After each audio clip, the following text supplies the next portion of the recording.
College basketball on the Dan Patrick Show, brought to you by Buffalo Wild Wings. Wings, beer, sports.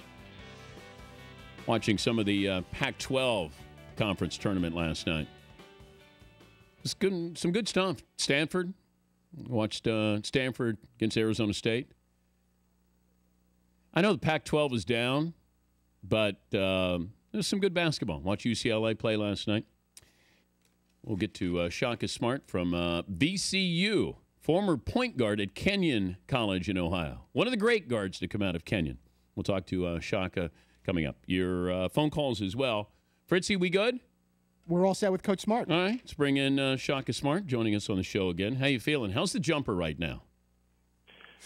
The jumper's not great. I haven't been working on it much, Dan. Not as good as yours. But the voice sounds like you're in mid-season, almost postseason form. Well, we're always yelling and screaming over here. That's just what we do. Is there a difference between, can your kids tell when you're yelling at them or yelling with them? That's a great question. I think so. I think they can. Well, wait a minute. You don't sound like you're totally convinced there. You ever had a kid come over and say, Coach, come on, stop yelling at me? No, it just kind of comes with the territory of playing college basketball. But I don't think I yell and scream nearly as much as certain other coaches out there. I always wonder that, though, if you watch yourself on TV after a game is over to see how you're acting in the moment. Have you ever done that, almost to look at how you present yourself body language-wise? Well, you don't really watch yourself, but when you're watching the tape, when the camera flashes over to the sideline, you see your reactions and things. And I try to be very, very positive on the floor. And invariably, when I watch tape, I wish that I would have been even more positive. So that's something I got to work on. Who do you model yourself after?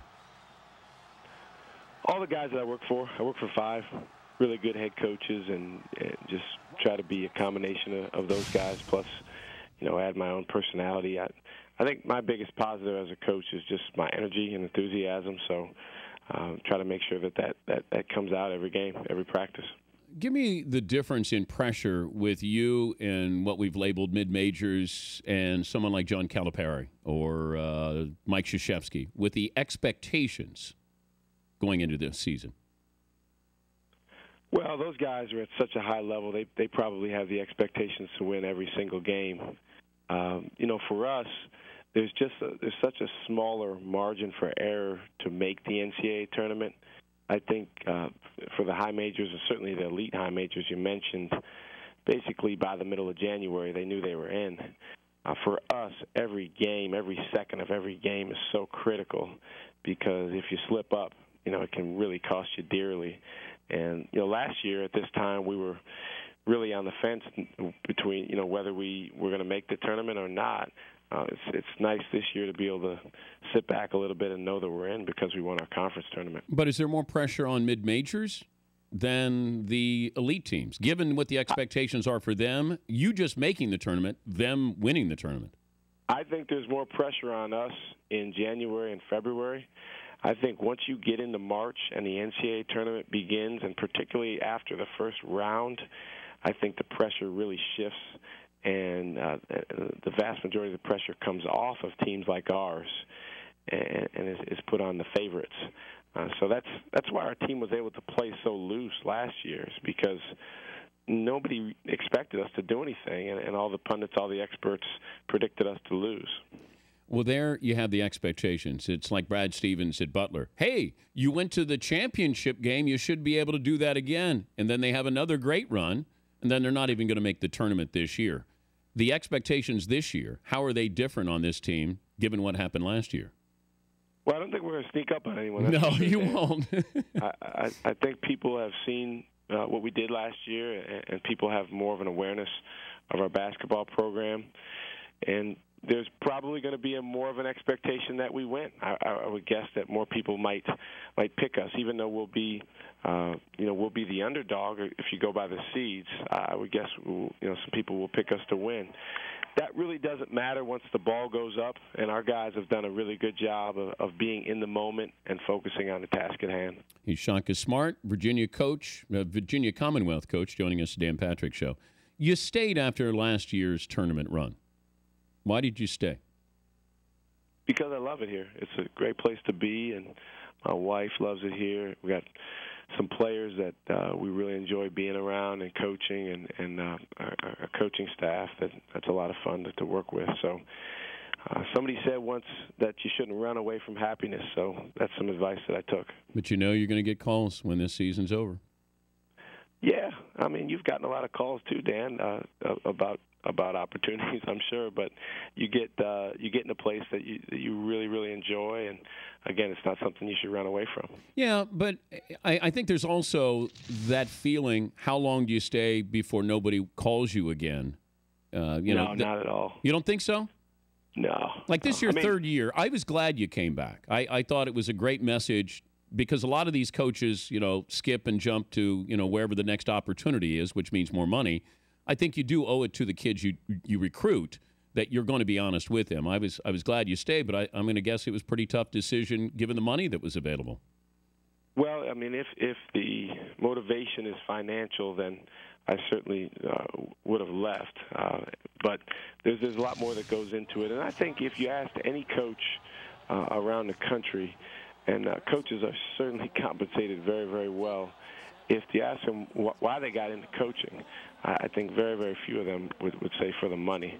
But, if I ever got to the point where I was scared about, well, this might not be there in the future or that sort of thing, then I probably shouldn't be doing this because you never want to make decisions out of fear.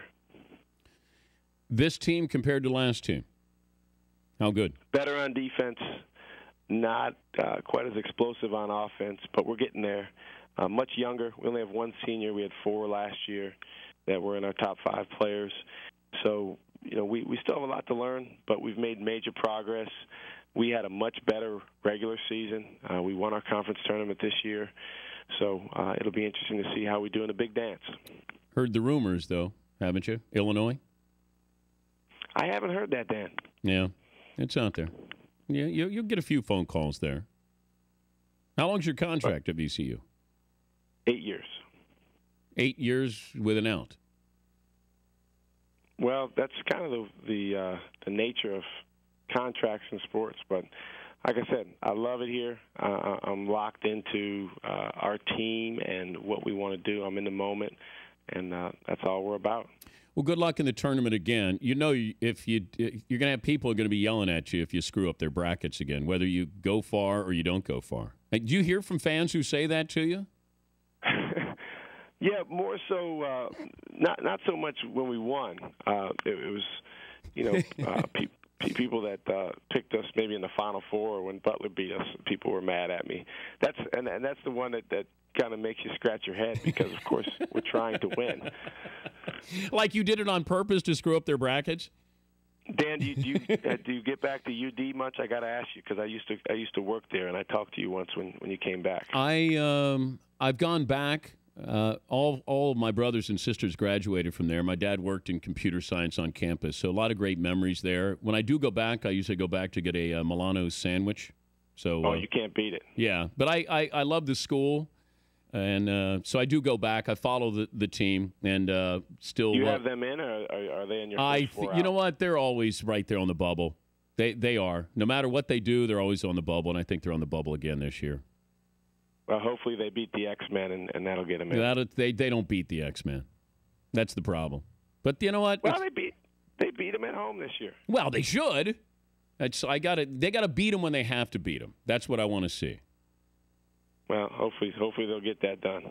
I've always been a Flyer fan. Was I nice to you when I met you? You've always been nice. Okay, but when I met you, Oliver Purnell, so that was about 10 years ago. Okay, yeah. And we had a really good team, 2002, 2003, and you were great. Okay, just want to make sure.